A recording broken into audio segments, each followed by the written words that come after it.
Chicken எடுத்தீங்கன்னா, ஒரு முறையாவது மிஸ் பண்ணாம இந்த ரெசிபிய ட்ரை பண்ணி பார்த்துட்டு எப்படி வந்திருந்துச்சுன்னு கமெண்ட் பண்ணுங்க. இதோட டேஸ்ட் பார்த்தீங்கன்னா, அட்டிபொலியா இருக்குங்க. இப்போ மறக்காம வீடியோவ சேவ்ல போட்டுருங்க. இப்போ இது எப்படி பண்ணலாங்கிறத பார்க்கலாம்.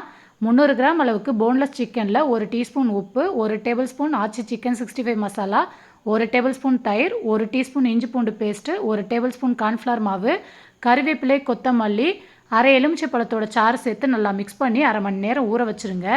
இப்போ அடுப்பில் ஒரு பேன் வச்சுட்டு 2 டீஸ்பூன் எண்ணெய், 1 டீஸ்பூன் நெய் சேர்த்துட்டு ஊற வச்ச சிக்கனையும் சேர்த்து மூடி போட்டு ஒரு 5 நிமிஷம் வேக வச்சுக்கோங்க.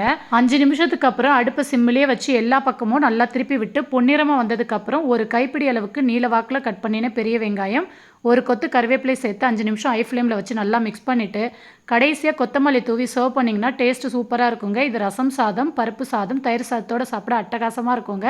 ஸ்நாக்ஸாகவுமே சாப்பிட்லாம். ட்ரை பண்ணுங்கள். பாய்.